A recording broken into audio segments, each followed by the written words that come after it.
R$5.000 por mês passa a ficar isento do imposto de renda a partir de janeiro de 2026. O presidente Lula vai sancionar agora a lei que amplia a faixa de isenção. Vamos então ao Palácio do Planalto acompanhar a cerimônia que marca esse ato ao vivo. Do relator do PL 1087/2025 na Câmara dos Deputados, deputado federal Arthur Lira, e do presidente da Comissão Especial de Reforma do Imposto de Renda, deputado federal Rubens Pereira Júnior.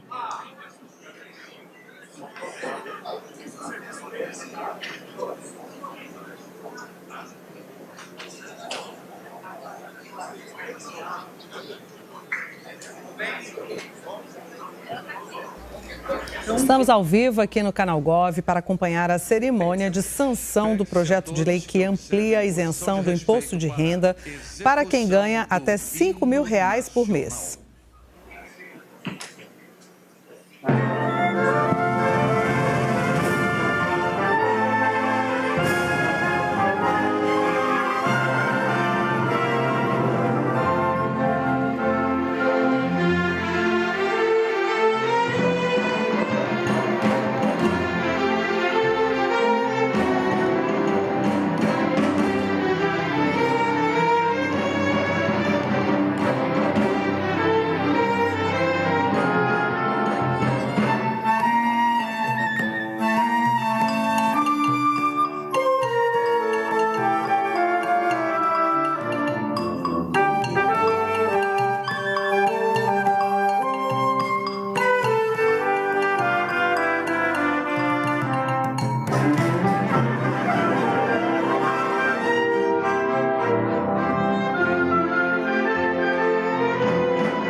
Nesta cerimônia, o presidente da República sancionará o projeto de lei 1087 de 2025, que amplia a faixa de isenção e institui a tributação mínima do imposto de renda.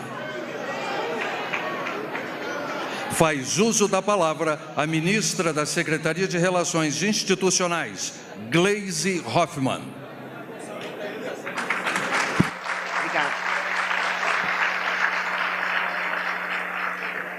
Bom dia a todos e a todas presentes nesse evento. Cumprimentar o presidente da República e o vice-presidente Geraldo Alckmin. Em nome deles, por economia de tempo, cumprimentar todo o dispositivo que está aqui representado. Os nossos ministros de Estado, também os nossos representantes do movimento sindical. E cumprimentar aqui, e faço isso cumprimentando em nome do Congresso Nacional, nosso deputado federal e relator do projeto na Câmara dos Deputados, deputado Arthur Lira, e o nosso deputado federal e presidente da Comissão Especial do PL 1087 na Câmara dos Deputados, Rubens Júnior. Quero também cumprimentar os líderes aqui presentes. Senador Randolfo Rodrigues, nosso líder do Congresso, do governo no Congresso, senador Jacques Wagner, nosso líder do governo no Senado, senador Rogério Carvalho, nosso líder da bancada do Partido dos Trabalhadores no Senado, deputado José Guimarães, líder do governo na Câmara dos Deputados, deputado Lindbergh Farias, líder do PT na Câmara dos Deputados, a nossa líder Thalíria Petroni, líder do PSOL na Câmara dos Deputados, nosso líder Omar Aziz, líder do PSD no Senado da República, Elisiane Gama, nossa líder no Senado da República, Antônio Brito, nosso líder do PSD na Câmara dos Deputados, foram os líderes que eu identifiquei aqui. Cumprimentar, assim, a todos aqueles que nos ajudaram, deputados, deputadas, senadores e senadoras, que nos ajudaram a debater esse tema e aprová-lo por unanimidade nas duas casas do Congresso Nacional. A lei que está sendo sancionada hoje, que foi aprovada por unanimidade na Câmara e no Senado, é o resgate de um compromisso do presidente Lula com o povo brasileiro. No dia 16 de agosto de 2022, em seu primeiro ato oficial de campanha, o presidente foi se encontrar com os metalúrgicos na porta da Volkswagen em São Bernardo. E lá ele anunciou que, logo depois de eleito, iria reajustar a tabela do imposto de renda e acrescentou que iria isentar do imposto quem ganha até R$5.000 por mês. Eu me lembro que o senhor foi muito aplaudido, presidente, naquele momento, porque estava tocando numa ferida muito grave da classe trabalhadora e de todos os contribuintes. Os governos anteriores ao senhor deixaram por 6 anos congelada a tabela do imposto de renda. Só um salário mínimo tinha o desconto do imposto de renda. Sequer isso foi reajustado pela inflação. Cumprimentar aqui o senador Renan Calheiros, que foi também nosso relator no Senado da República. Esse congelamento por 6 anos da tabela do imposto de renda fez com que tivesse um aumento do imposto pago pela classe trabalhadora de 31%. Um confisco, para não usar outra palavra, de 63 bilhões de reais tomados dos trabalhadores e demais contribuintes. O presidente Lula não apenas reajustou a tabela em seu primeiro ano, isentando quem recebia até 2 salários mínimos, mas também está cumprindo completamente o compromisso firmado, com a isenção de até R$5.000 e a redução do imposto retido de quem ganha até R$7.350. Mais do que corrigir o confisco do governo passado, estamos dando um primeiro importante passo para corrigir a enorme injustiça tributária em nosso país, que perpetua a imensa e repugnante diferença da renda no Brasil. Nunca foi justo cobrar 27,5% do salário de uma professora ou de um enfermeiro, cobrando menos de quem tem rendimentos acima de 50 mil e isentando os lucros e dividendos recebidos por uma minoria com alta concentração de renda. E são esses poucos privilegiados, não mais do que 140 mil pessoas, que passarão a pagar um pouco mais para fazer justiça a milhões de brasileiros e brasileiras. A grande inovação dessa lei, maturada pela equipe do ministro Fernando Haddad, parabéns, ministro, é começar a cobrar dos muito ricos parte de sua responsabilidade com o país. Não adiantou mentiras, fake news. A grande verdade, senhor presidente, é que o senhor entra novamente para a história como quem mais isentou de imposto o povo brasileiro. O Congresso Nacional teve sensibilidade para compreender este objetivo. E por isso eu quero agradecer cada deputado, cada deputada, senador e senadora. Agradecer também aos presidentes Hugo Mota da Câmara e Davi Alcolumbre do Senado. A ausência dos presidentes em nada ofusca a importante condução e apoio que deram a essa matéria. Agradeço também aos líderes dos partidos, ao presidente da Comissão Especial, deputado Rubens Júnior, e especialmente aos relatores. Na Câmara, deputado Arthur Lira, e no Senado, senador Renan Calheiros, que relataram a proposta inicial do governo e que foi, de novo, quero reafirmar, aprovada por unanimidade nas duas casas. Não foram poucos que duvidaram do sucesso dessa proposta, quando o presidente apresentou no dia 8 de março.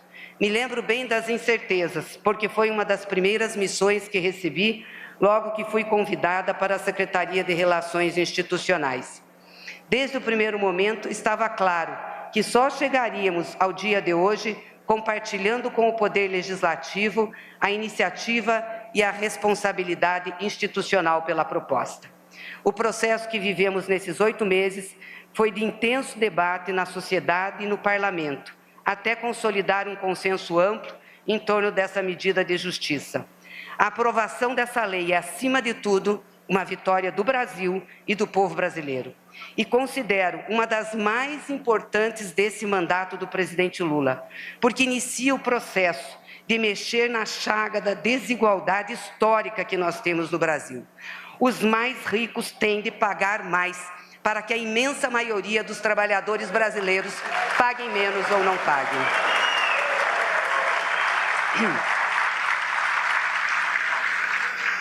O dia de hoje nos mostra que há um caminho possível que precisamos seguir, trilhando juntos para o bem do Brasil. A disputa política, a defesa de posições, fazem parte do processo de convencimento da maioria da sociedade para uma ideia. É isso que esse processo mostra, abrindo caminho para avançarmos rumo à justiça tributária, à justiça social. Mas é fato, presidente, que o seu governo já mudou o rumo do país. Superamos a crise econômica e social, crescemos de forma sustentável, a inflação está sob controle e caindo, a renda média subiu. Aliás, o estudo do IPEA, divulgado hoje, mostra a redução de 70% da pobreza no Brasil e a menor diferença que nós tivemos de renda na história desse país. A taxa de desemprego é crescente, a taxa de desemprego tem diminuído e saímos novamente do mapa da fome. Parabéns, presidente, pelo senhor estar cumprindo grandemente com a sua missão. O Brasil está dando certo. E parabéns a todos e todas que trabalharam juntos por essa grande vitória para o povo brasileiro que nós celebramos hoje. Sigamos em frente. Obrigada.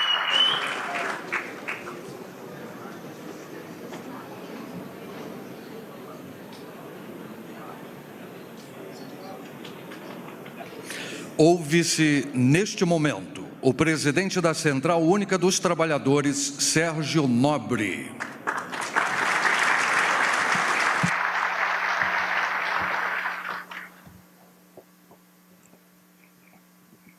Muito bom dia aos companheiros, companheiras. Quero saudar aqui os meus companheiros presidentes das centrais sindicais, que compõem o Fórum das Centrais.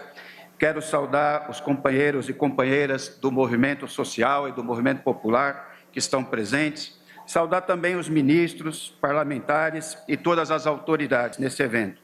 Saudar de maneira muito especial e carinhosa o nosso querido presidente Lula. E, em primeiro lugar, eu gostaria de, em nome de toda a classe trabalhadora, agradecer ao presidente Lula por essa conquista histórica. A justiça tributária é uma pauta de muitas décadas de luta do movimento sindical. E a isenção para quem ganha até R$5 mil do imposto de renda é um passo gigantesco nesse rumo. Muito obrigado, presidente Lula. E é com muito orgulho para nós que essa conquista venha de um presidente sindicalista que segue fiel ao compromisso de construir um Brasil mais justo, democrático, soberano e com a classe trabalhadora no centro. Essa conquista, presidente, vai significar para milhões de trabalhadores brasileiros um mês a mais de salário no ano. É um 14º salário. E que vai gerar mais consumo, a melhoria de vida das pessoas, portanto, gerando mais produção, portanto, gerando mais empregos, que é o que o nosso país precisa, apesar da escorchante taxa de juros que o país tem. Então, presidente, dia 9 vai ter reunião do Copom e nós do movimento sindical, nós vamos estar na porta e nas sedes do Banco Central em todo o Brasil para exigir a imediata queda da taxa de juros. Existe um descompasso enorme entre a taxa de juros praticada e a inflação no Brasil. E até economista de direita reconhece isso. E vamos fazer a manifestação para ver se o Banco Central começa a baixar os juros e parar de sabotar o crescimento do nosso país e a geração de emprego. Presidente, no início de fevereiro, a classe trabalhadora vai receber o primeiro olerite sem o desconto do imposto de renda. E vai ser uma festa nas fábricas, presidente. E nós, do movimento sindical, decidimos fazer do mês de fevereiro um mês inteiro de comemoração nas portas de fábrica, nos locais de trabalho, nas comunidades e valorizar essa conquista, que é uma conquista muito grande da classe trabalhadora. Presidente e companheira Haddad, a gente gostaria muito que o PLR, a participação nos lucros dos trabalhadores, também tivesse isenção. Infelizmente, a gente não conseguiu. Mas quem sabe no 1º de maio, né, presidente, um novo presente para nós. Então fica aí a nossa pauta. E, por fim, nós vamos seguir na luta. Vamos seguir na luta para que haja isenção também do PLR, mas não só da nossa pauta do PLR, mas também a nossa pauta estratégica, que agora abre caminho, que é a redução da jornada de trabalho para 40 horas e o fim da escala 6x1, e também, finalmente, conferir proteção social e trabalhista para os companheiros e companheiras que trabalham por aplicativo. Muito obrigado, presidente, parabéns pelo seu governo. E como diz o meu companheiro aqui, Miguel Torres, não é isso? A luta faz a lei.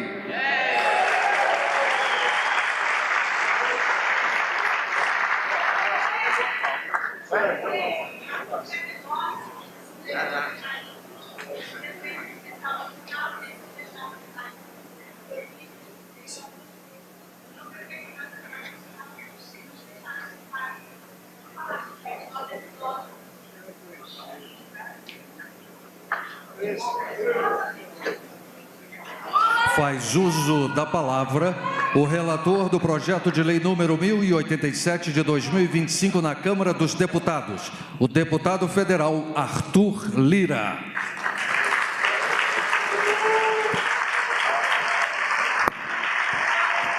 Senhor Presidente da República, Luiz Inácio Lula da Silva, com quem tive a honra de conviver durante os últimos 2 anos da minha presidência e com o qual tivemos e temos a relação institucional mais próspera, correta, tranquila e sempre institucional, voltada ao equilíbrio das votações importantes para o Brasil, como é o PL 1087, de isenção de R$5.000 para todos os trabalhadores, na sua totalidade, e de 7.000 originalmente, chegando com a contribuição do Congresso Nacional a 7.350 parcialmente. Parabéns, presidente Lula. É sempre um prazer para todos os dirigentes quando conseguem honrar compromissos de campanha da forma como foram feitos. Senhor vice-presidente da República, Geraldo Alckmin, a quem cumprimento. Quero saudar aqui o ministro da Casa Civil da Presidência da República, ministro Rui Costa, ministro da Fazenda, Fernando Haddad, a quem, em nome de todos os outros ministros que compõem aqui esta frente de honra, eu queria saudar como ministro principal das conversas que foram realizadas entre este relator, a assessoria da Câmara, Receita Federal, Ministério da Economia, no trato das contas, para que esse projeto chegasse ao final, ministro Haddad, neutro, tecnicamente perfeito e responsável, fazendo a maior transformação tributária de justiça social para os trabalhadores do Brasil. Ministro do Trabalho e Emprego, Luiz Marinho, e todos os outros, e queria aqui, em nome de todas as mulheres que compõem este evento, dar um abraço especial à ministra Gleisi Hoffmann, minha companheira de Câmara Federal, deputada federal, que tem tido um trabalho de articulação muito duro, porque a articulação demanda isso, muito sofrido, porque conversar, dialogar e fazer acordos demandam ouvir demais. Mas, em nome dela, cumprimentar todas as ministras e todas as mulheres presentes nesse evento. Eu queria saudar também o meu companheiro de Câmara, deputado Rubens Pereira Júnior, presidente da Comissão Especial, ministro Boulos, deputado do PT do Maranhão, meu amigo pessoal particular, presidente Lula, mas de uma competência extraordinária, deu um equilíbrio à comissão nos debates, em todas as pautas que ali foram encaminhadas. Ministro da Secretaria de Comunicação, Sidônio Palmeira, representante das centrais sindicais, a todos que fazem aqui, ministro Sidônio da Comunicação, senador Renan Calheiros, relator do PL no Senado Federal. Bom dia a todos e a todas. Hoje é um dia histórico para o Brasil, a solenidade de sanção, meu amigo Zé Guimarães, líder e meu amigo do governo na Câmara dos Deputados, ao projeto de lei que amplia a faixa de isenção do imposto de renda, e não há outra forma de começar esse dia senão agradecendo e parabenizando quem ajudou, pensou e trabalhou para que essa história pudesse acontecer todos juntos. Não é fácil conseguir, Moisés, apesar de todos os pleitos, necessidades que esse projeto desempenhou, orientação unânime no plenário do placar daquela Casa Legislativa, presidente Lula, e votação digital, colocando a digital, 493 deputados votaram sim ao projeto de isenção do imposto de renda, com nenhum voto não. Parabenizar e agradecer a confiança de todos os líderes partidários, da esquerda, à direita, ao centro, a todos os deputados e deputadas que questionaram, patrocinaram mudanças, deram sugestões e participaram com responsabilidade suprema da votação, mais uma vez, unânime na Câmara dos Deputados. Agradeço e parabenizo a todos os que contribuíram para que este momento acontecesse. Essa é a iniciativa, presidente Lula, essencial para o fortalecimento da justiça tributária no Brasil, e cuja relatoria me foi confiada pelo excelentíssimo senhor presidente da Câmara dos Deputados, Hugo Mota, a quem agradeço a confiança e ao permanente apoio ao longo de todo o processo. Desde o primeiro momento, quando apresentamos nosso plano de trabalho, a partir do texto enviado pelo governo federal, assumimos, ministra Gleisi, como é do nosso feitio, um compromisso público que foram inegociáveis, principalmente dois. O primeiro deles foi buscar respeitar, com todas as conversas, presidente Lula, com o ministro Haddad, a neutralidade fiscal do projeto. E o segundo foi submeter cada ponto do texto ao mais rigoroso escrutínio técnico, ouvindo especialistas, órgãos de Estado e todas as forças políticas que compõem a Câmara dos Deputados. Com esses princípios, ministra Gleisi, orientando a construção da proposta e sabendo que estávamos diante de uma matéria de enorme complexidade, definimos um cronograma exequível e responsável. A aprovação na comissão especial no primeiro semestre de 2025, calendário proposto no primeiro dia pelo presidente Rubens e votação no plenário da Câmara dos Deputados em meados do segundo semestre, ambos os prazos rigorosamente cumpridos, ministra Gleisi. O rigor técnico que citei há pouco deu resultados concretos. A partir de muita conversa entre todos os aqui envolvidos, Poder Executivo, ministérios afins, lideranças da Câmara, líderes partidários, deputados, senadores, Receita Federal, com todos os dados que pôde dispor, todos nós conseguimos passar a isenção parcial de R$ 7.000 agora para todos os brasileiros com renda mensal, presidente Lula, de R$ 7.350, alcançando mais 500 mil pessoas, 500 mil pessoas, 500 mil de brasileiros, além de se somar aos 15 milhões já contemplados no projeto do governo federal no texto original. Trata-se, claro, de um avanço real, direto e mensurável na vida das famílias brasileiras. Este mesmo rigor permitiu também que ajustes pontuais fossem promovidos no mecanismo da tributação mínima do imposto de renda, a exemplo da correção no tratamento dispensado às universidades, ministro Haddad, que concedem bolsas de estudo no âmbito do ProUni, ministro Camilo.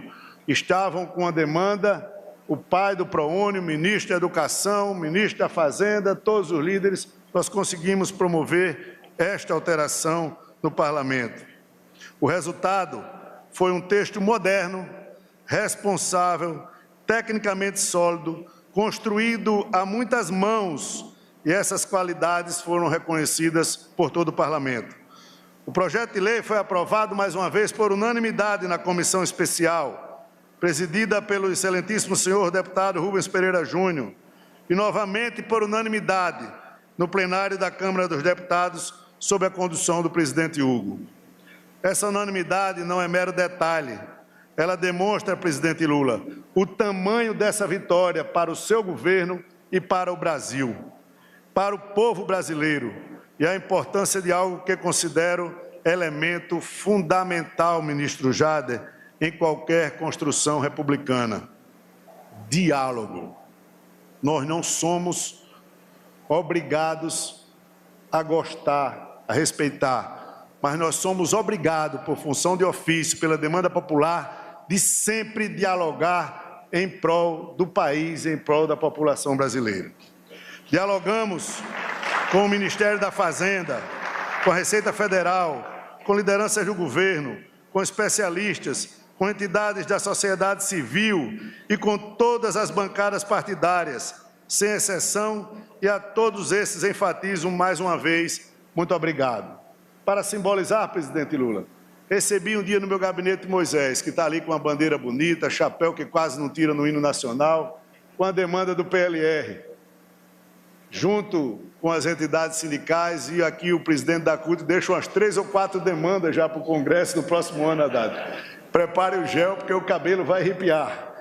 E a gente conversava com Moisés e colocava a necessidade, talvez até a justeza do PLR. Mas o tamanho, Moisés, do problema e do impacto a gente teria que trabalhar, presidente Lula, num outro momento, com mais calma, talvez até no próximo mandato, que Vossa Excelência possa concorrer.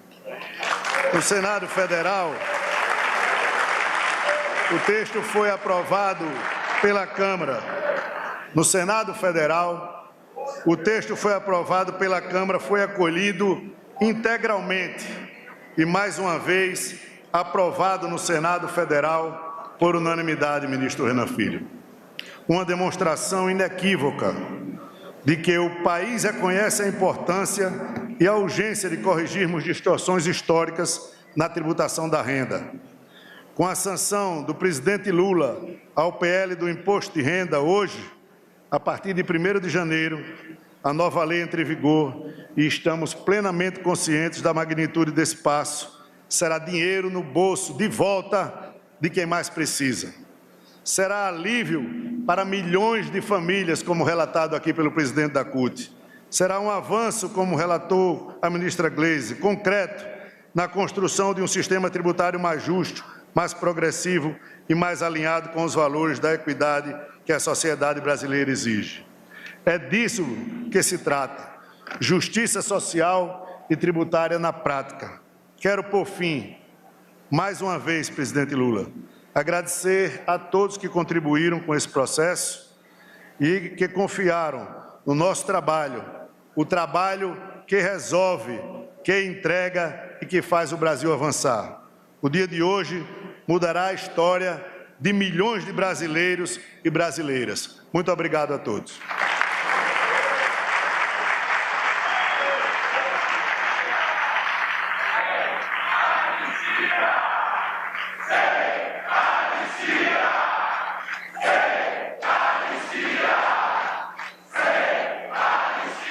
Com a palavra, o relator do projeto de lei número 1087 de 2025 no Senado Federal, senador Renan Calheiros.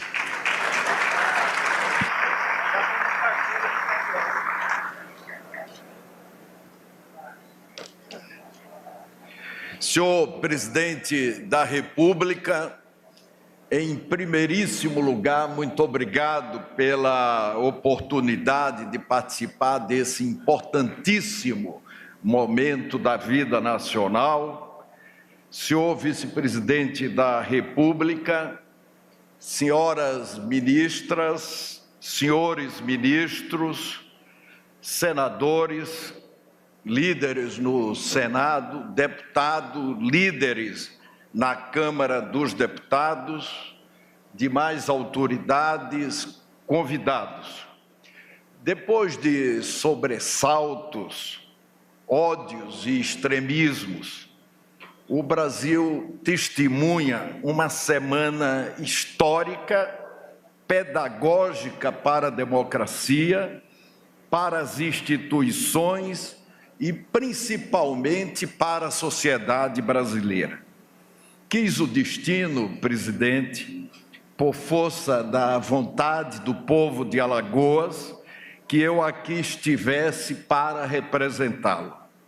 Alagoas é um estado sofrido, de uma gente honrada, resistente e que vem, presidente, conseguindo progressos robustos e reduzindo as desigualdades socioeconômicas. Um estado que me enche de orgulho e igualmente de responsabilidade.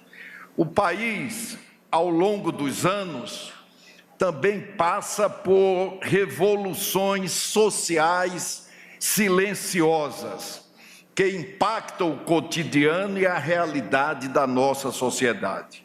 No passado, presidente Lula, tive a honra de ser o relator do programa Bolsa Família no Senado Federal. Enquanto muitos faziam objeções genéricas, eu jamais tive hesitações quanto ao mérito deste programa estratégico para impulsionar nossos indicadores sociais e tracionar a economia.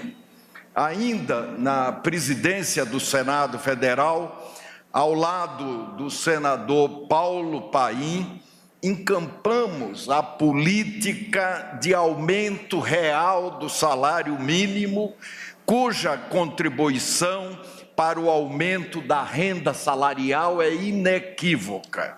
Foi também durante a nossa presidência no Senado Federal que estendemos todos os direitos trabalhistas da Constituição aos empregados e empregadas domésticas, uma massa de trabalhadores desamparados, conformando uma inaceitável casta de esquecidos, uma das nossas últimas senzalas.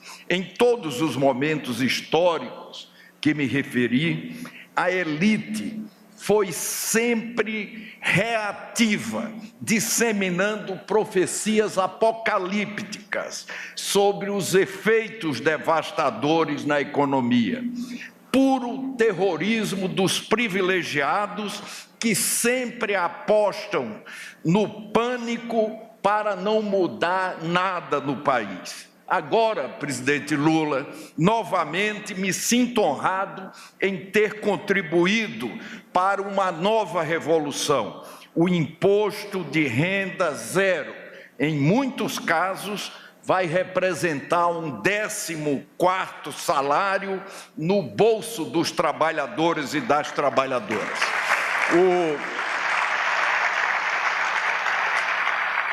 O ganho médio anual estimado de R$ 3.500, dinheiro que pode ser usado em lazer, educação dos filhos, poupança, consumo e até mesmo no pagamento de dívidas. Dinheiro que vai melhorar a vida de muita gente e fazer girar a economia. O que mudou fundamentalmente, presidente, o que mudou é que a injustiça tributária brasileira marcava uma circunstância trágica. Quando o pobre, o trabalhador, o assalariado ia a um supermercado para comprar 1 quilo de feijão, 1 quilo de farinha, 1 quilo de charque, ele pagava o mesmo imposto que o rico paga. Mas quando chegava no imposto de renda, aí o assalariado pobre pagava 27,5% do que ganhava e o rico, milionário, bilionário não pagava nada ou quase nada. É essa a situação que está mudando e que vai mudar no Brasil. Este projeto é o primeiro grande passo que se dá no rumo da justiça tributária. Só torço, presidente, sinceramente, que esse dinheirinho do trabalhador e do pobre não vá para a jogatina. A jogatina que se esquiva com padrinhos poderosos, mas que precisa e que vai pagar imposto. Eu estou vindo, juntamente com o senador Eduardo Braga, de uma reunião na Comissão de Assuntos Econômicos, quando aprovamos, ou pelo menos iniciamos a apreciação, um projeto que irreversivelmente vai elevar as alíquotas da taxação de bets e de fintechs no Brasil, dando também, com relação a isso, um passo significativo no rumo da justiça tributária. Como relator do imposto de renda zero no Senado Federal, procurei dar agilidade, recuperar o tempo perdido na tramitação e fizemos todos os esforços para que o imposto de renda zero vigorasse a partir de janeiro de 2026.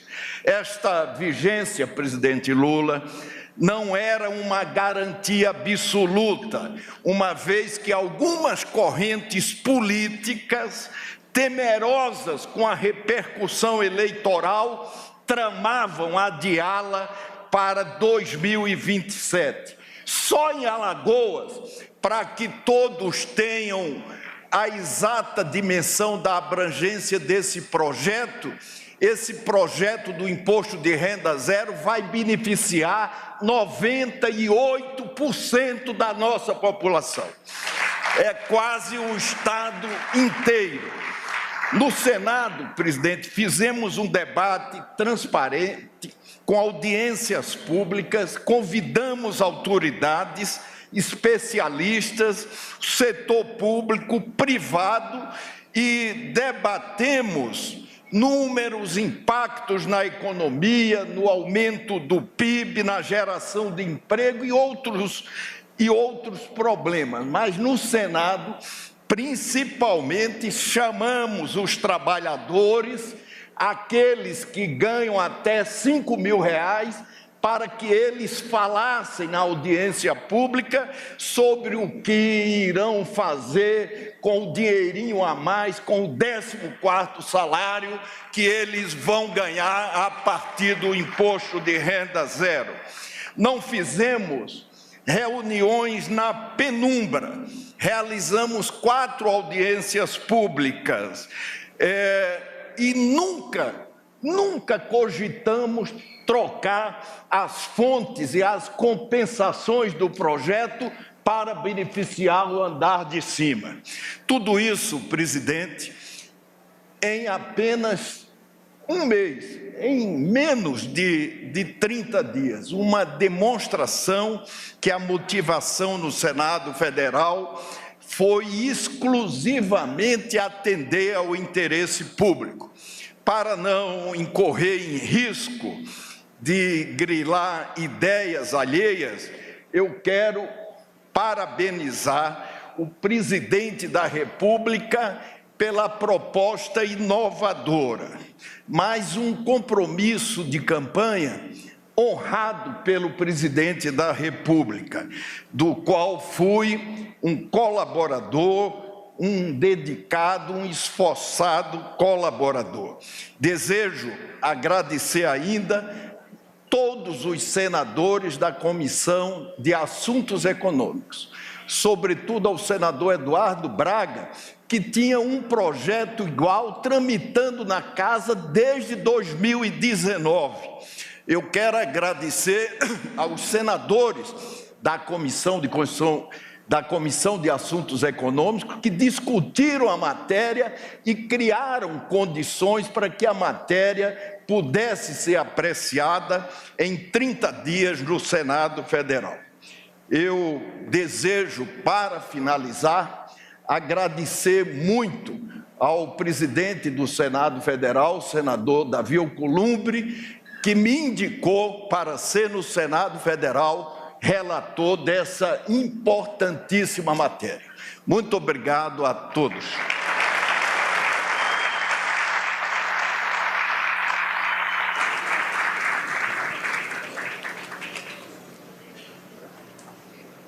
Faz uso da palavra o ministro da Fazenda, Fernando Haddad.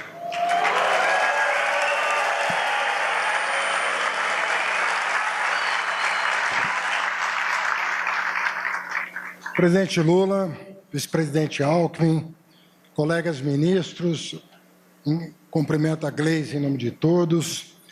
Queria cumprimentar o senador Renan Calheiros, deputado Arthur Lira, em nome deles, todos os parlamentares presentes e ausentes, porque por unanimidade votaram esse projeto, numa demonstração que quando o bem comum está acima de interesses menores, é possível, sim, unir o país em torno de grandes causas. Queria cumprimentar o presidente Hugo Mota e o presidente Alcolumbre, agradecer muito o empenho dos dois na tramitação desse projeto. Sem que eles fossem diligentes com o tema, seria impossível celebrar esse ano e implementar o imposto de renda zero a partir de janeiro do ano que vem. Era imperioso sancionar o projeto ainda em 2025, para que isso fosse possível. Queria dizer a eles que o Brasil precisa muito deles. Queria que eles soubessem que na presidência das duas casas, nós precisamos, como brasileiros, dar atenção ainda mais esse ano dos seus trabalhos, da sua liderança, para que nós possamos concluir exitosamente esse ano. Presidente, o senhor está terminando o terceiro ano do seu mandato com indicadores muito favoráveis. Nós entregaremos a menor inflação da história do Brasil em 4 anos, o menor desemprego em 4 anos da história desse país. O senhor vai entregar o melhor índice de Gini da nossa história, que mede a desigualdade de renda no nosso país, antes da entrada em vigor desse projeto. Nós já estamos no melhor patamar e o ano que vem vamos colher os frutos dessa iniciativa. O senhor vai entregar o melhor resultado primário das contas públicas. Muito importante saber corrigir as contas públicas. Eu queria fazer referência a isso, até em apreço ao que foi manifestado aqui pelos dois relatores. Nós, pela primeira vez na história do Brasil, nós reconhecemos que era preciso sair, depois de 10 anos, de um patamar de déficit crônico das nossas contas. E quando você fala, Camilo, quando você fala em ajuste de conta, todo mundo arrepia, com razão, porque todas as vezes que se fez um ajuste nas contas, se fez no lombo dos mais pobres, invariavelmente. O salário mínimo ficou sem correção, acima da inflação, 7 anos. A tabela do imposto de renda ficou sem correção 7 anos. Isso fez com que 20 milhões de brasileiros passassem a pagar o imposto de renda pelo mero congelamento da tabela do imposto de renda. Os programas sociais foram congelados, os salários de servidores congelados, sempre no lombo do trabalhador. Dessa vez nós resolvemos fazer diferente. Esse projeto, ele é um projeto neutro do ponto de vista fiscal. Mas tudo que nós fizemos para ajustar as contas e que causa certa revolta em algumas pessoas é que o andar de cima foi convidado a fazer o ajuste. Não foi o andar de baixo.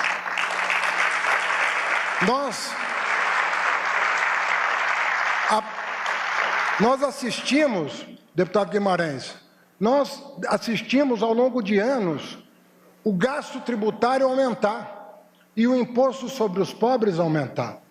Era a Bolsa Empresário para os ricos e congelamento de renda dos pobres.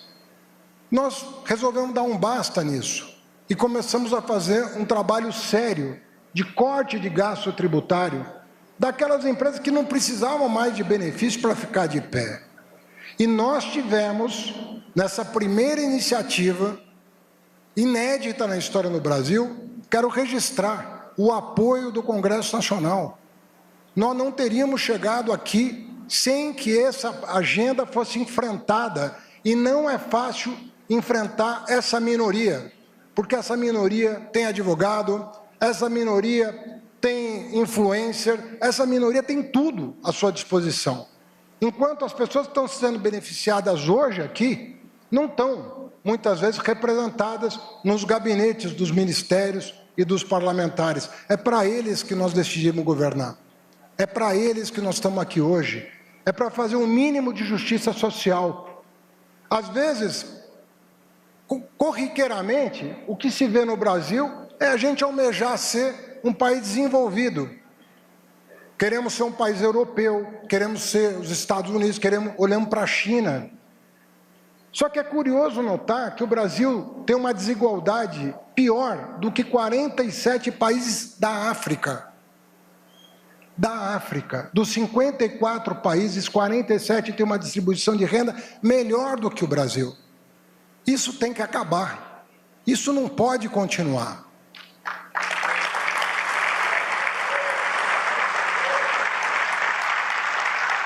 Eu pedi, presidente, até peço desculpas para o ministro Padilha, eu pedi para a Anistela estar aqui hoje, a minha companheira, porque eu me lembrei muito de um período em que nós estávamos no Ministério da Educação. Ela começou antes de mim no Ministério da Educação, eu trabalhava com o Guido no Ministério do Planejamento, e a gente ficava indignado com a falta dos filhos dos trabalhadores nas universidades. A gente não via o filho da trabalhador na universidade. Se fosse negro, então, menos ainda. Você não via o Brasil representado nos bancos universitários. Nós, logo no segundo ano de governo, sob a liderança do ministro Tarso Genro, nós fizemos um primeiro experimento de garantir vaga para pessoas de baixa renda nas universidades, que foi o ProUni. E o ProUni tinha uma cláusula muito interessante, porque ele permitia distribuição das vagas entre brancos e negros proporcionalmente a cada unidade da federação. Com o sucesso do ProUni, Gleisi, nós resolvemos levar essa experiência para as federais. Reservar vagas de 50% das vagas para os alunos de escola pública e distribuí-las proporcionalmente entre brancos e negros, para ver o Brasil representado. E eu me lembro de um debate, Camilo, que era o seguinte: poxa, mas a classe média branca, como é que ela vai perder metade das vagas? Porque só tinha classe média, classe alta na universidade. Bom, então você está tirando de um para dar para o outro, gerou uma comoção no país.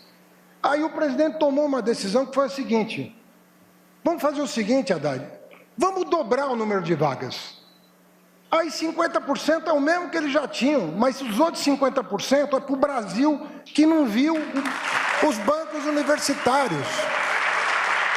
E nós geramos a maior expansão das universidades federais da nossa história.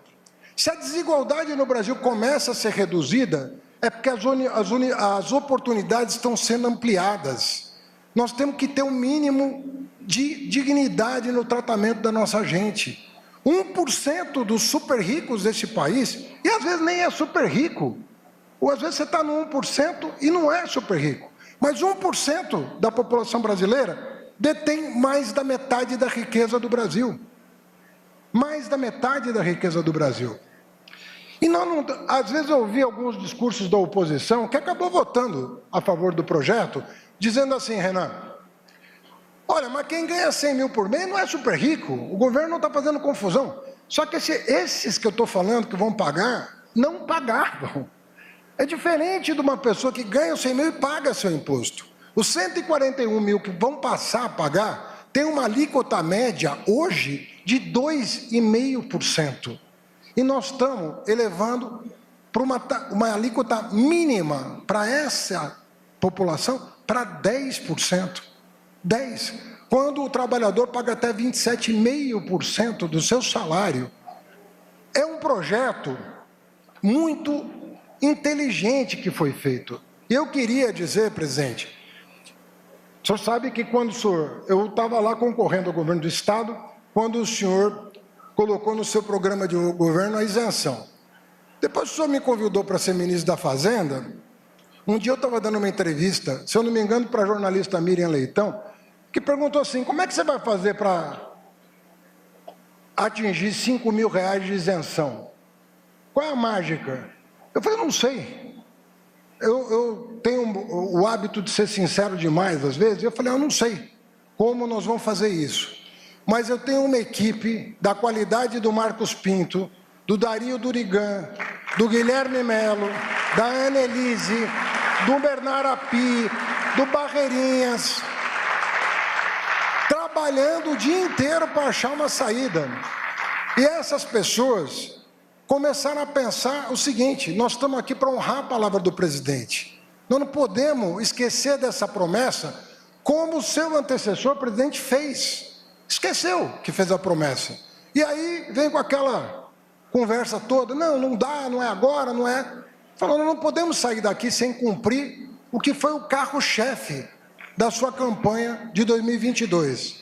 Aí o Marcos Pinto, eu estou meio chateado com o Marcos Pinto, que ele já falou para mim que está pensando em seguir o API, que já deixou o Ministério da Fazenda, mas o Marcos Pinto falou assim, olha, por que a gente não fala de um imposto de renda mínimo? Não importa a renda, de onde vem a renda. Um imposto de renda mínimo. Às vezes a pessoa tem 10 fontes de renda, 5 fontes de renda. Vamos juntar tudo e cobrar uma...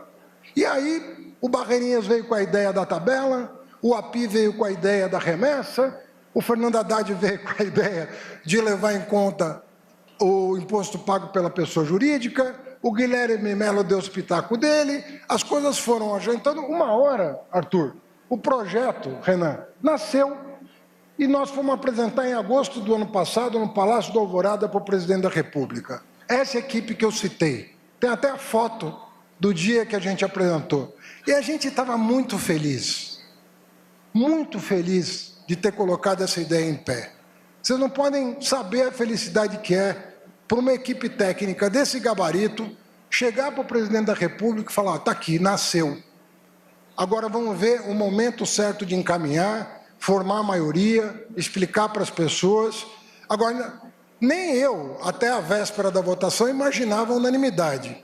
Mas o Otávio está aqui, o Otávio Antônio está aqui, sabe que a gente estava reunido, todo mundo, e quando eu comecei a ver o clima, Márcio, eu falei assim, ninguém vai votar contra.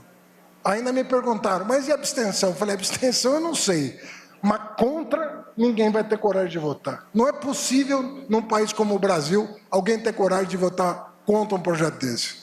E aí, quando a gente viu o placar, muita gente chorou, muita gente comemorou, mas hoje nós estamos aqui para celebrar a palavra de um homem honrado, de um trabalhador, de um metalúrgico, que empenhou sua palavra em 2022 e não sossegou até cumprir essa palavra.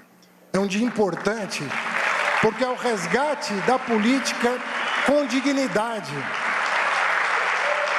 Uma das coisas que mais me honra de servir os governos do presidente Lula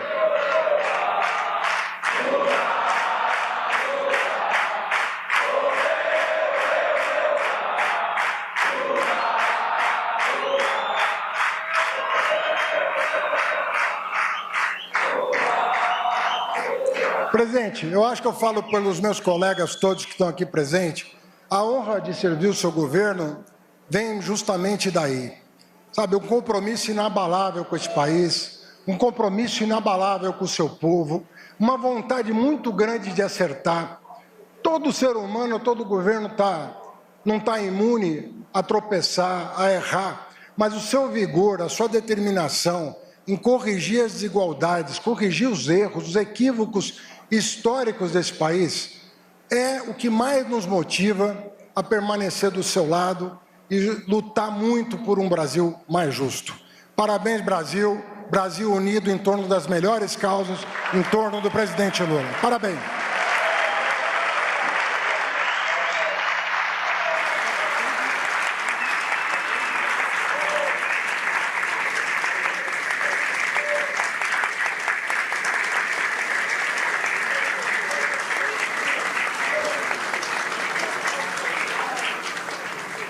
Agora será exibido o vídeo do Ministério da Fazenda.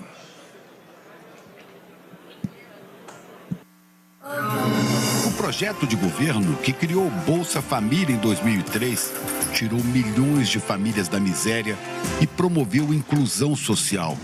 É o mesmo que, apesar dos desafios, registra em 2025 a menor taxa de desemprego em 4 anos da série histórica e eleva a renda média dos trabalhadores ao nível mais alto desde 2012. Projeto de governo que tirou milhões da extrema pobreza e ampliou a classe média é o mesmo que terminará este ano com a menor inflação média da história e o segundo maior crescimento, perdendo apenas para o segundo governo Lula.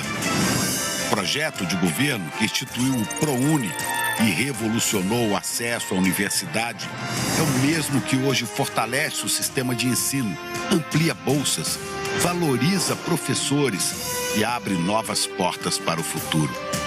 Esta retomada histórica, logo após um governo de desmonte, comprova a força do legado que os governos Lula deixaram no Brasil. As conquistas atuais são frutos da semente de inclusão e desenvolvimento que plantamos. Agora, colhemos mais um fruto desta mesma árvore. A maior virada na justiça tributária deste país. Novo IR, isenção de imposto para quem ganha até R$5 mil e menos imposto para quem ganha de R$5 a R$7.350 e taxação dos super ricos. É uma justiça tributária sem precedentes. Isso é só o começo. Novo IR. Mais uma grande virada na história do Brasil. Mais uma grande virada na vida dos brasileiros.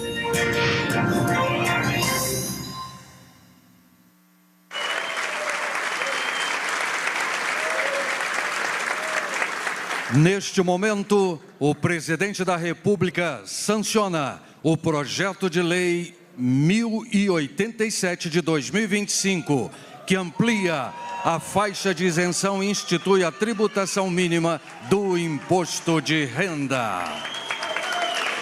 A nova lei amplia a isenção do imposto de renda para quem ganha até R$5 mil e estabelece descontos no imposto para pessoas que ganham até R$7.350, beneficiando 15 milhões de brasileiros.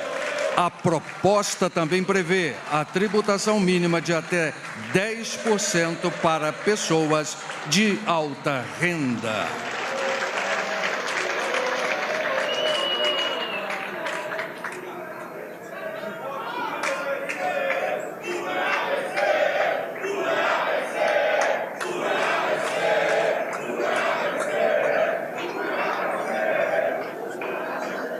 Senhoras e senhores, o presidente da República, Luiz Inácio Lula da Silva.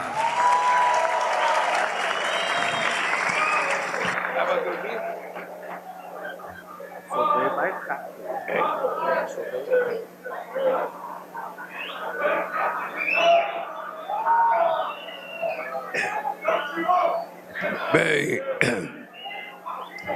queridas companheiras, queridos companheiros, meu caro amigo e companheiro Geraldo Alckmin, meu vice-presidente, a quem eu aprendi uma lição extraordinária. Essa história de que a relação política é uma relação química entre os seres humanos, isso é provado na minha vida inteira e a minha relação com o Alckmin. quando aceitou a ser vice-presidente da República, eu posso te dizer algo que foi uma relação química que penso que o Brasil custará a ter um presidente da República que tem um vice da tua qualidade. Portanto, meus agradecimentos aos meus ministros, não vou fazer aqui o nome de todo mundo, porque são todos aqui. Dá para fazer uma reunião ministerial na hora que terminar esse ato aqui. Eu quero cumprimentar o relator da Câmara, companheiro Arthur Lira, cumprimentar o companheiro Renan, relator no Senado, cumprimentar os deputados e as deputadas, os senadores e as senadoras, que tiveram a sensibilidade de fazer com que o país pudesse continuar acreditando na política, pudesse continuar acreditando na democracia, pudesse continuar acreditando de que é possível a gente viver democraticamente na diversidade. Ninguém precisa ser igual a outra. Nós temos apenas que nos respeitar, que aprender a conversar e sempre saber encontrar o caminho do meio que possa não atender a um ou a outro, mas que possa atender a todos.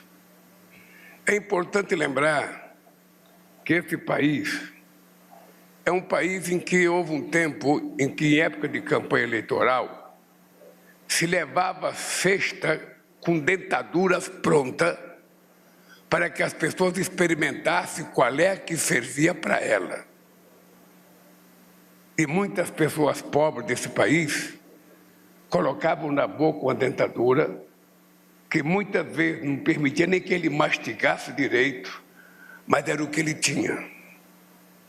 Isso era a política do Brasil. A política desse país era o tempo das frentes de trabalho, que nós nordestinos nos lembramos bem.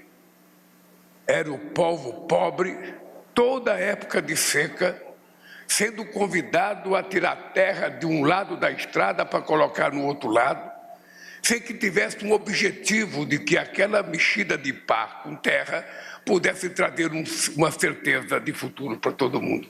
E era toda seca. Era toda vez acontecia a mesma coisa. Então, houve uma alternância de poder. Eu gosto da democracia porque ela permite a alternância de poder.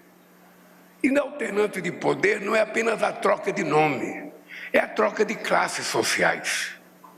Você pode um dia eleger um empresário, outro dia elege um trabalhador, outro dia elege um advogado, outro dia elege um médico, outro dia elege um sociólogo, outro dia elege qualquer...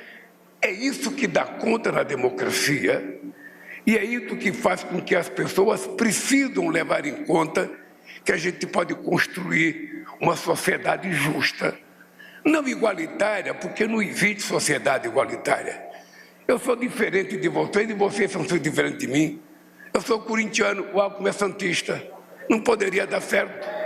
Eu sou corintiano, a Janja é flamenguista. Eu sou vascaíno no Rio de Janeiro, então eu não quero ser igual. Eu quero apenas ter a mesma oportunidade que todo mundo. Eu quero participar das coisas em igualdade de condições. Eu não quero tirar o filho da classe média da universidade para colocar o negro, porque ele também tem direito. O que eu quero é dar ao negro a oportunidade de ter o que ele nunca teve. É isso.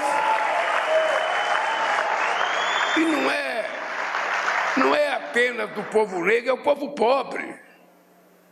Porque na pobreza não tem discriminação entre ricos, entre preto e branco. Somos todos iguais. Todos passamos necessidade. Todos passam fome. Todos nunca conseguem, no final do ano, comprar um presente para o filho. Não sei se vocês já prestaram atenção que tem mais gente andando nas lojas sem comprar nada do que gente comprando em muitos lugares desse país. Um dia eu fiquei sabendo que quase 60% da propaganda feita na televisão é para uma pequena parcela da sociedade, porque a maioria das pessoas que assistem não pode comprar aquilo. Ou seja, é possível mudar esse mundo? É. pode continuar um mundo desigual como nós temos hoje.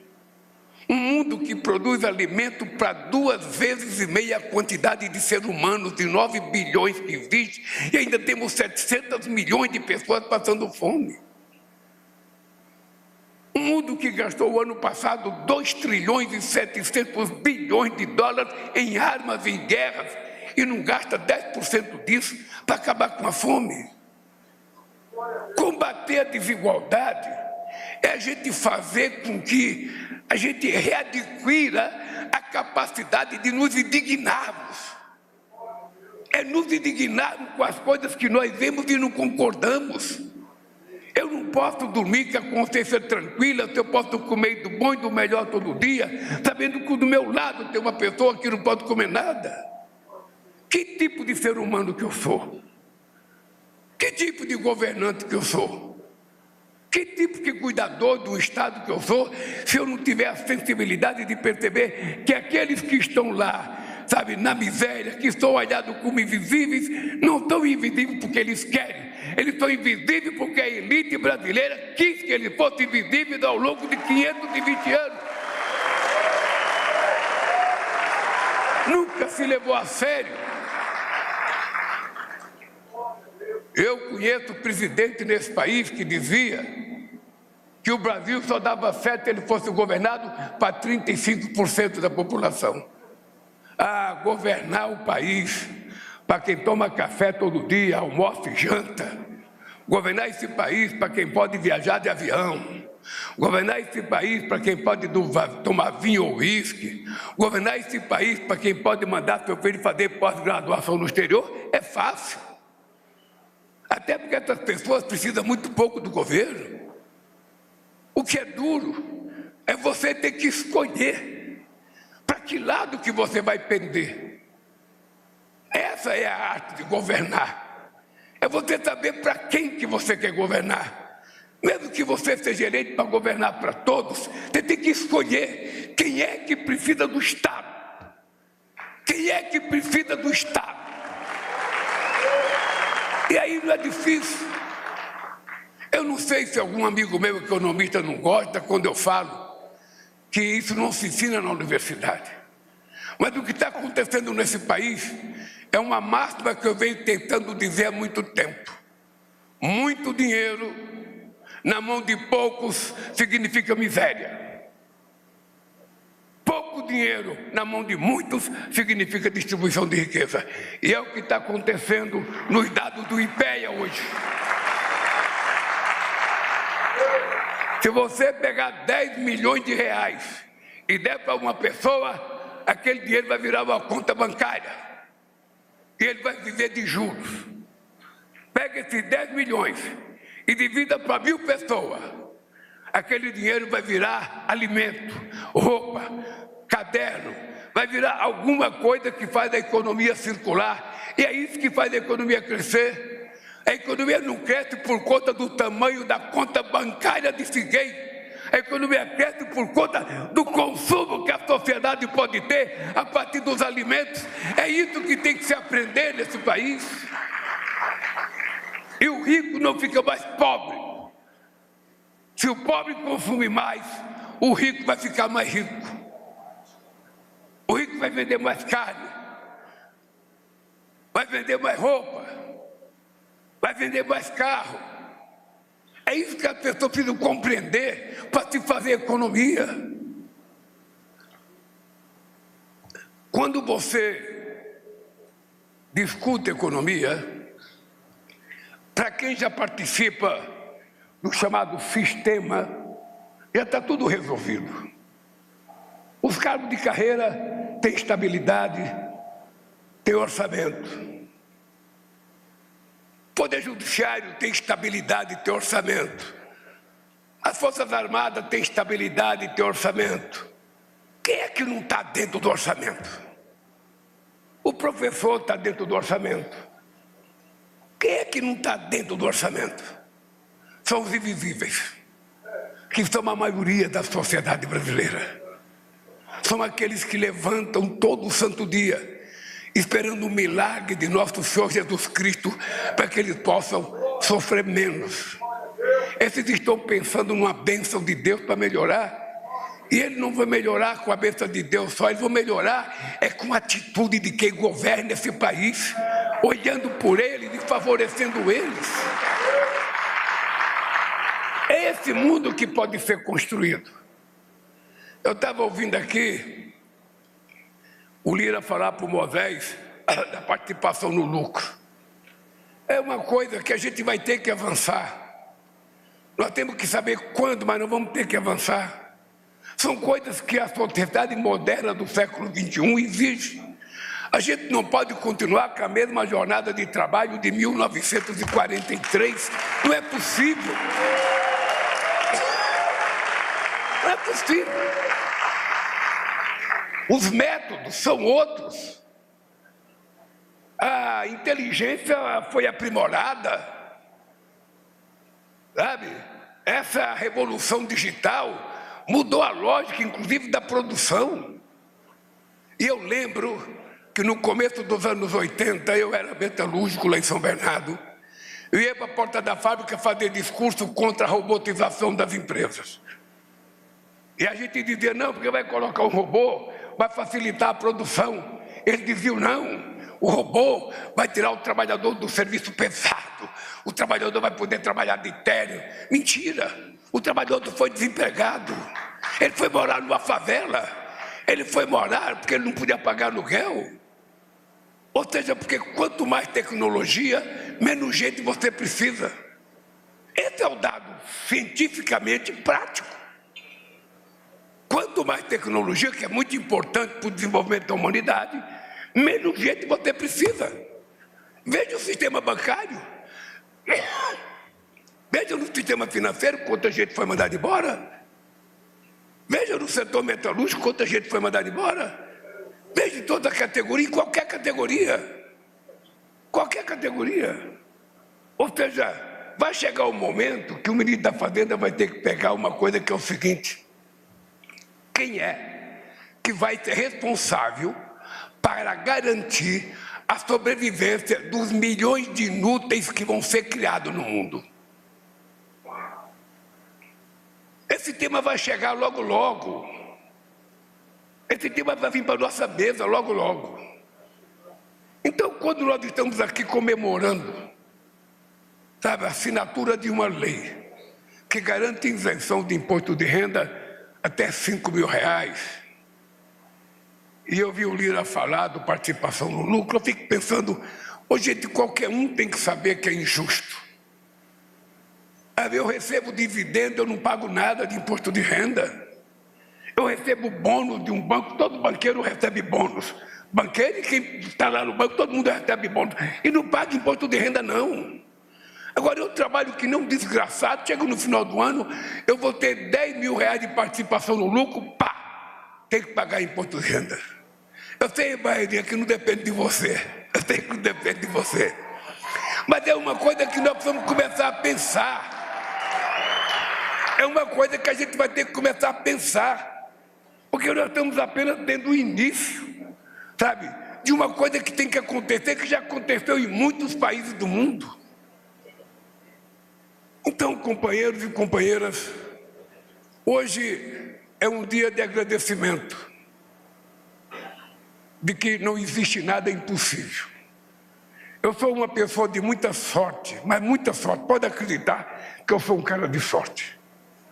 Veja, quando eu ganhei as primeiras eleições, o Haddad participava disso, vários companheiros aqui, sabe, sabem o seguinte: o Brasil estava quebrado. Os mais meus amigos diziam assim para mim, pô, Lula, você está ferrado. Você não vai conseguir consertar o Brasil. O Brasil está quebrado. O Brasil deve, sabe, deve não sei quantos bilhões para o FMI. Você não vê todo dia no jornal, todo ano, descer 2 economistas do FMI, desce no Rio de Janeiro e vai até Brasília para fiscalizar as contas do governo, de todos os governos. Eu tinha até dó, porque o Malan era uma pessoa competente, era uma pessoa séria. Fernando Henrique Cardoso era uma pessoa séria. Ou seja, mas todo ano estava aqui uma moça e um moço do FMI para fiscalizar as contas. Então as pessoas falavam, Lula, não vai dar certo. Não vai dar certo. você está ferrado. E eu confesso para vocês que eu tinha um medo desgraçado. Eu deitava naquele Palácio da Alvorada. Primeiro eu tinha morado numa casa de 33 metros quadrados. Quando eu cheguei na Alvorada, puta merda, vocês não têm noção do que é grande. Aí eu ficava deitado de barriga para cima, Renan, imaginando, será que eu vou dar conta desse negócio? Aí eu lembrava do Waleska, na Polônia. O Waleska era um dirigente sindical igual a mim, metalúrgico igual a mim. Ele era do estaleiro de Gdansk, eu era do metalúrgico São Bernardo do Campo. Portanto, esse cara foi eleito presidente da Polônia e eu perdi a eleição. E depois eu perdi outra eleição, Eu falei, porra, que casado desgraçado, vou mudar para a Polônia. O que aconteceu? O Waleska foi eleito presidente. E quando ele tentou a reeleição, ele só teve 0,5% dos votos. Menos de 1% dos votos. Eu fico imaginando, puta, e se acontecer comigo isso? Você pensa que é fácil, cara? Você só não tem sonho bom, você também tem medo. Então, eu transformei o meu mandato numa obsessão para provar que um peão de fábrica teria condições de governar esse país melhor do que aqueles que tinham governado.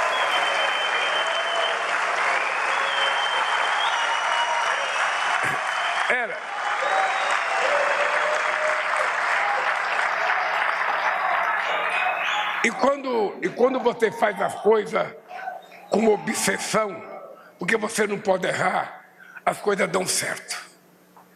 Eu tenho momentos extraordinários na minha vida, que eu lembro de uma conversa minha com o presidente do FMI, o alemão Kohler, em Paris.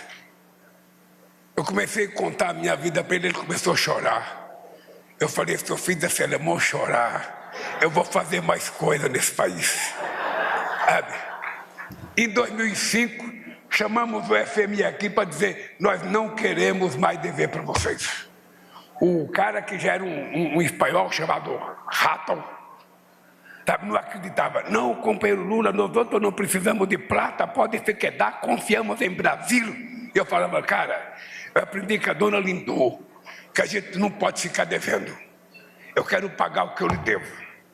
Não só pagamos para ele que nós devíamos, como na crise de 2008, emprestamos 15 bilhões de dólares para o FMI. Eu lembro, Haddad, quando eu estava na Índia em 2005, e o primeiro-ministro Singh me colocava, presidente Lula, conseguimos fazer uma reserva internacional de 100 bilhões de dólares. Eu voltei para cá com a obsessão que eu ia fazer reserva. Chamei o Meirelles, chamei o Palocci, falei, cara, nós precisamos fazer uma reserva. Porque me disseram que a reserva era um colchão. Esse colchão dá garantia para o país. O país não vai ficar tão vulnerável como se ele não tiver nada. Então, eu gosto de colchão, vamos fazer um colchão. Ou seja, deixamos a presidenta com 270 bilhões de dólares de reserva, chegamos a ser a 4ª reserva internacional do mundo, que até hoje sustenta o equilíbrio desse país. Tudo isso porque quando você quer, você faz. Eu lembro que quando esse discurso seu de juro, viu, ô Sérgio Nobre? Esse discurso seu de juro eu passei a minha vida inteira fazendo, até chegar ao governo. Aí, quando você chega ao governo, você precisa saber das coisas. E você sabe que nem tudo é como quando você está fora do governo. Isso vale para o casamento. Minha mãe dizia, você só vai saber o que é casamento quando você estiver morando com a mesma pessoa embaixo do mesmo teto. O resto é tudo fantasia, mas quando você casar, que você estiver embaixo do mesmo teto, é que você vai saber o que é bom. Aí que se aprende a fazer democracia. Porque democracia é isso, é concessão. Concessão, concessão, concessão. Todos vocês fazem concessão todo dia. Faz para a mulher, faz para o filho. Se não fizer, separa. Então, como eu acredito na democracia, eu trabalho com a ideia de que a gente precisa construir alguma coisa nova nesse país. E a coisa nova passa por a gente fazer com que o povo pobre acredite que a gente possa entregar a ele o sonho dele. E eu posso dizer para vocês que o povo pobre não quer muita coisa, gente. Ele não quer muita coisa, ele não quer ficar viajando não sei para onde. O que ele quer é garantir que ele vai ter comida todo dia, que ele vai ter um lugarzinho para morar, que os filhos dele vão poder estudar, que os filhos dele vão poder ter um emprego. É isso que ele quer, o que está na Constituição. Aí, Renan, sabe o que é que me lembra? O discurso do doutor Ulisses Guimarães, no dia 5 de outubro de 1988, na promulgação da Constituição. O Ulisses fez um discurso extraordinariamente. Falou daquela Constituição cidadã, como nenhum outro teria coragem de falar. Porque o Ulisses Guimarães foi uma das poucas pessoas que eu vi fazer discurso lendo bonito. Parecia que ele não estava lendo. E ele falou tanto daquela Constituição. Eu estava lá embaixo, na minha cadeirinha do líder do PT. E era unânime. Doutor Ulisses Guimarães vai ser o novo presidente da República com essa Constituição. Aí eu peguei minha Constituição, levei para casa e comecei a ver os direitos do trabalhador. E eu comecei a pensar, o doutor Ulisses não vai ser. Porque quando a pessoa vai perceber, todas as glórias do trabalhador vão ter que ser regulamentadas. A de 34 não foi regulamentada, a de 46 não foi regulamentada e a de 88 ainda não foi regulamentada. Ou seja, porque para o pobre você joga só a isca, sabe? Mas não consegue regulamentar, então o pobre fica sem direito. E naquele ano o doutor Guimarães só teve 5% dos votos para presidente da República. E eu fico pensando, por que a democracia está enfraquecida no mundo? Por que determinadas pessoas, que nenhum de vocês acreditava que pudesse ser nada na vida, vira presidente desse país? Por que a extrema-direita ganha força em tanto país do mundo? É por mérito do discurso? Não. O discurso é pior do que o nosso quando era oposição. É o discurso contra o sistema. O que é o sistema? Eles são o sistema. Por que eles estão crescendo? Porque o povo deixou de acreditar na democracia que nós falamos tanto. Que a democracia não pode ter uma palavra, o direito de votar. É mais do que isso a democracia. É o direito de votar, é o direito de controlar em quem votou.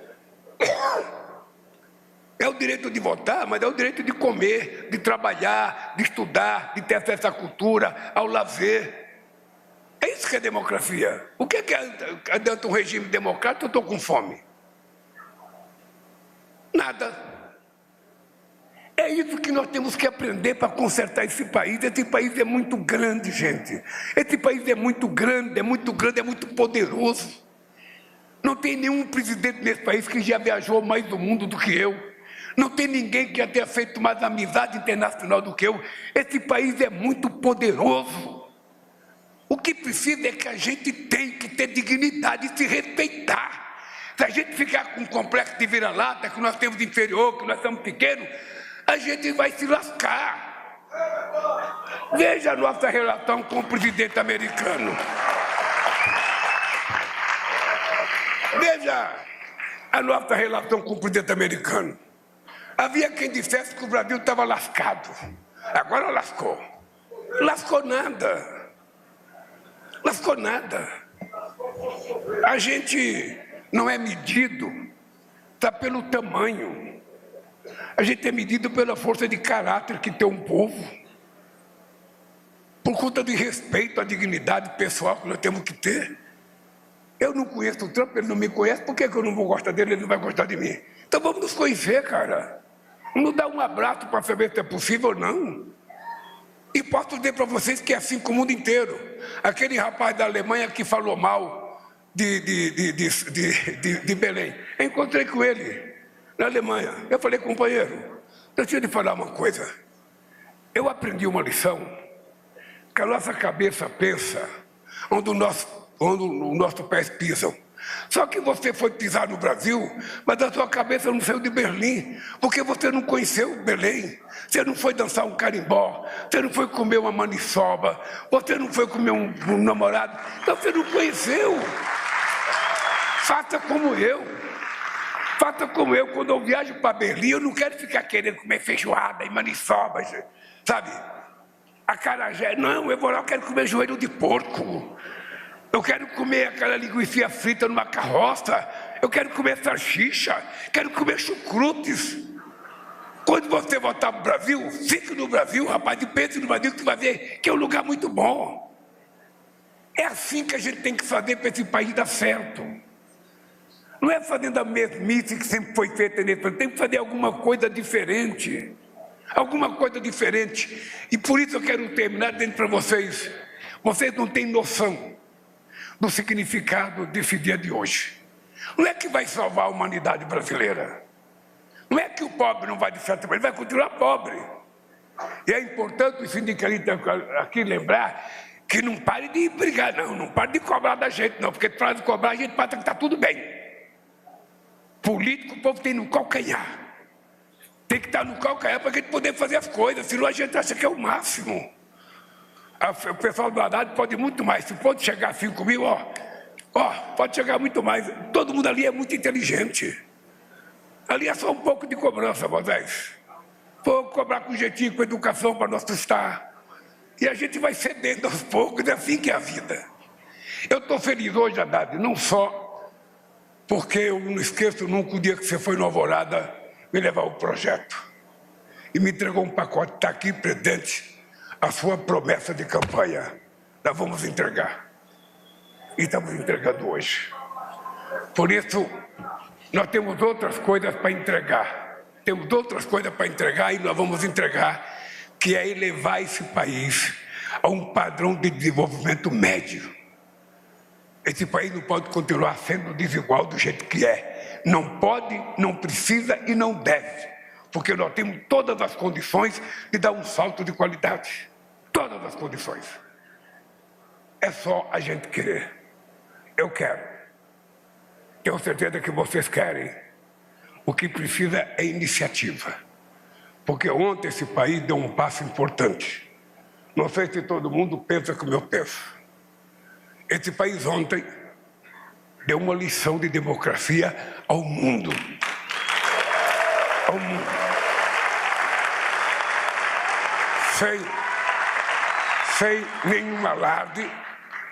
Sem nenhum alarde, a justiça brasileira mostrou a sua força, não se amedrontou com as ameaças de fora e fez um julgamento primoroso, onde não tem uma acusação de oposição. É tudo acusação de dentro da quadrilha que tentou dar um golpe nesse país em 2008. E pela primeira vez na história do país, pela primeira vez em 500 anos na história desse país, você tem alguém preso por tentativa de golpe.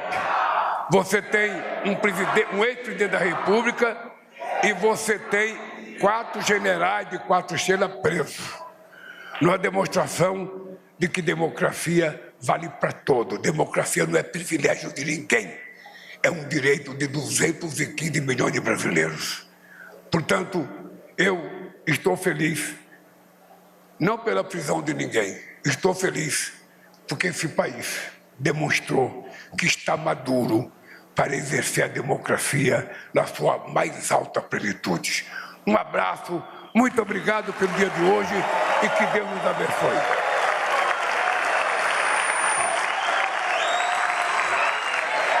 Está encerrada esta cerimônia. Pede-se a todos que aguardem seus... Nós acompanhamos ao vivo a cerimônia de sanção pelo presidente Lula da lei que amplia a isenção do imposto de renda para quem ganha até R$5 mil por mês. A nova lei também estabelece descontos progressivos para pessoas que ganham até 7